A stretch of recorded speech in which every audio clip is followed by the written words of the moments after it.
Dante Neal, Gregory Randall, Harvey Turner, Keith Worthington, Lynell Young, and Timothy Zeller. All of these gentlemen face multiple counts, including violation of the gang statutes and conspiracy. The counts against them range from a low of 4 to a high of 67. They all face many years behind bars.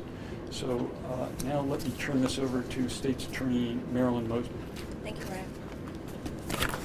Good afternoon.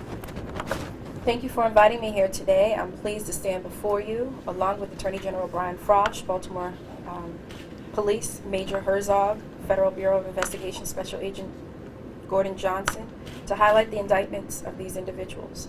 Just a few weeks ago, it was probably 2 at this point, we stood before you to announce the indictments of a major carjacking ring for allegedly wreaking havoc in our communities throughout Baltimore City and Baltimore County.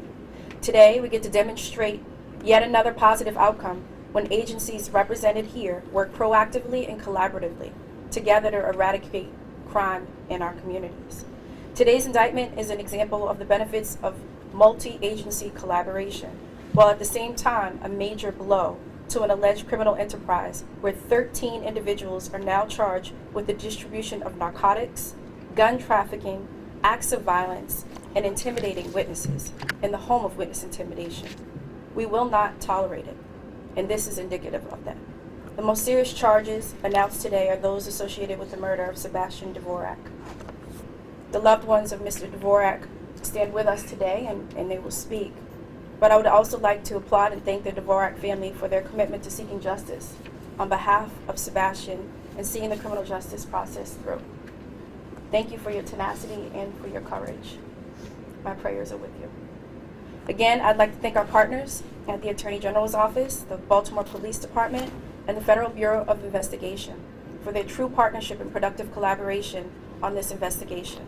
I would also be remiss if I did not acknowledge the fine work of my Chief Deputy State's Attorney Michael Schatzow and the Assistant State's Attorneys within my office who have worked alongside Katie Dorian and her team and the Attorney General's Office. Again, I would like to express my deepest sympathy to the Dvorak family.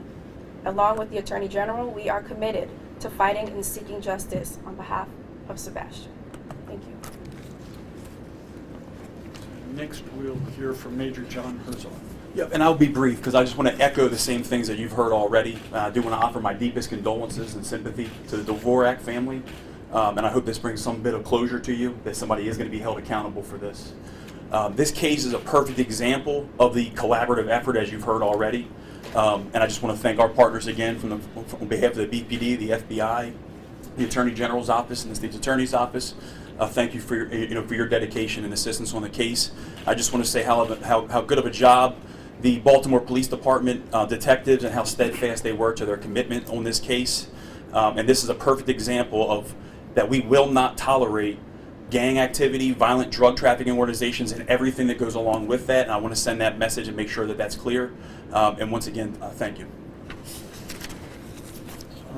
We want to recognize next Special Agent in Charge FBI, Gordon Johnson, but I wanted to say, with respect to both the Baltimore City Police Department and the FBI, there was a lot of undercover work that was done here. Folks that we can't recognize, who put their lives on the line to bring justice to Sebastian and to put these other guys where they belong, behind bars. So, Gordon, thank you. Thank you. Good afternoon. Again, I'm Gordon Johnson, the Special Agent in Charge of the FBI's Baltimore Field Office. With me today is Assistant Special Agent in Charge Brian Nadeau. I'd like to begin by saying how much my heart goes out to the family of Sebastian Dvorak, and my condolences and prayers go to that family. I know this is a very difficult time, and your strength and courage under these circumstances is amazing, and I'm really very sorry for your loss on behalf of the entire FBI. To the Attorney General, State's Attorney, Baltimore City Police Department, we appreciate the fact that we're able to collaborate and work hand in hand with you, and I want to thank you for allowing us to be a part of that and for the level of cooperation that we have and collaboration that we have on a daily basis. I'd also like to take a moment to thank the men and women of the FBI Baltimore's Violent Gang Safe Streets Task Force. Their work is undaunting, and they put many hours into everything that they do to try and help protect this community.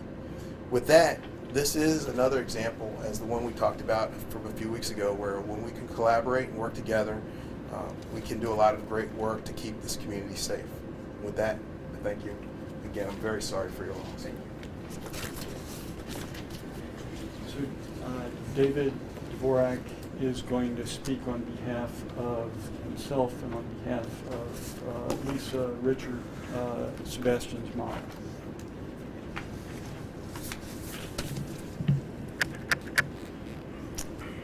Well, we're so grateful to be standing here surrounded by those who have worked so tirelessly to find justice for Sebastian. We know that any justice which Sebastian receives does not bring him back to us. We lost our son. His siblings lost their big brother. His grandparents lost their first grandchild. And his dear friends lost their sea bass and bass man. He was robbed of his life, a loss which impacts all of us who knew and loved him all the rest of our days. In that sense, there cannot be any real closure for such a loss, but yet today is still a good day for our family, Sebastian's friends, and the city of Baltimore. It's a first step towards some justice for our son. Sebastian's life was stolen for literally nothing but a complete disregard for life. This heinous crime cannot go unanswered in a just society. So although Baltimore has its problems, and as a community we must never ever abandon justice. Because when injustice rules, hope and charity will ultimately be lost. We are all too aware that justice doesn't come for everyone, that there are countless families still waiting for their cases to be closed. Our hearts go out to them as well as our prayers. Around us are many people who pursue this justice vigorously, knowing it may be just one murder in a city which counts in homicides in the many hundreds each year. They pursued it with earnest hope, not despairing, but always doing their part to do right by our son, Sebastian. We are forever grateful to them, especially for the people in the community who provided needed information. You are at the forefront of our hearts. In a culture which seems to honor don't stitch mentality, you show tremendous courage, fortitude, and bravery. For Detective Ray Hunter and Detective Sergeant Velty, who worked the case tirelessly, we are forever thankful. For the FBI field office, for Katie Dorian, Assistant Attorney General Aaron Wren, Assistant Attorney General Zach Norfolk, Attorney General Brian Frosh, whom we didn't know but were working late into the night for many, many months. Again, we are so forever thankful. We are thankful for our family and friends and co-workers and our communities who have supported us through care, love, and prayer throughout this heart-wrenching year.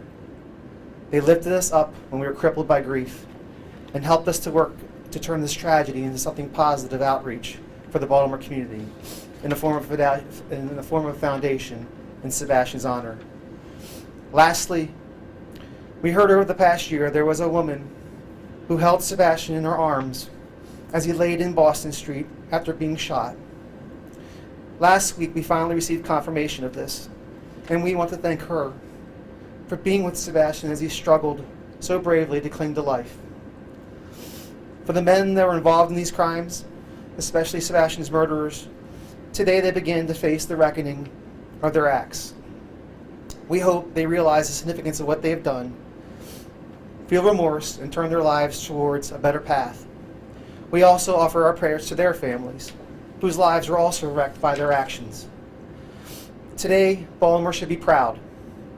Proud of the men and women that helped us bring these arrests and restored a little bit of hope to our city that desperately needs it. I know we are, and I believe Sebastian is too. For those who have never met him, he was a guy worth knowing. He might be looking down right now and saying, "It's about time." And I can almost hear him chanting the Seven Nation Army song. We love and miss you, Sebastian, so very much, and look and hope to the day when we will embrace you and joy again in the loving glow of our Maker.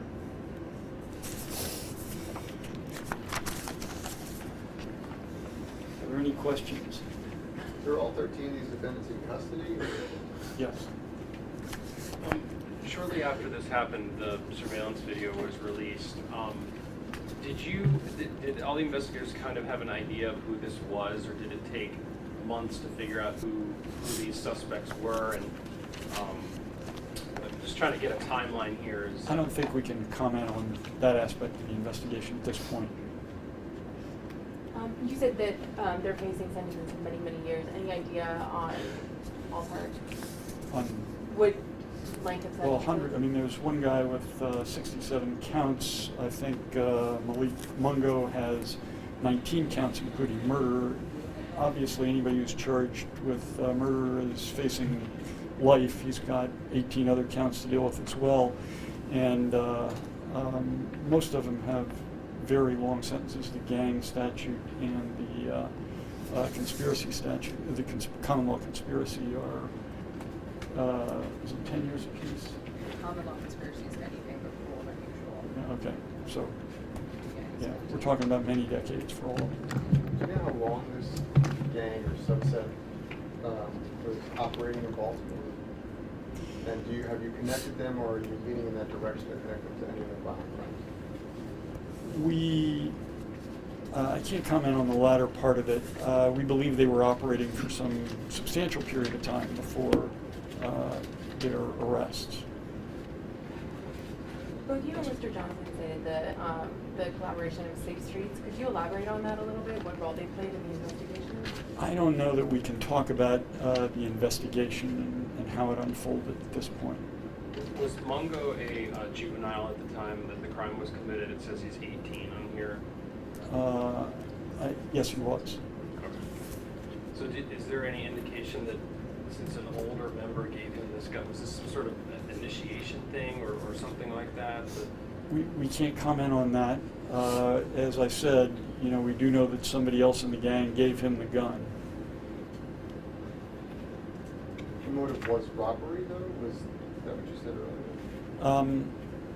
Well, they did rob him, and they did shoot him. And I think at this point, that's all we can say about it. I mean, you can read the indictment. It describes a little bit about how it occurred, but yes, he was robbed and shot. Same incident. Not a very long period of time elapsed. All right. Thank you all very much.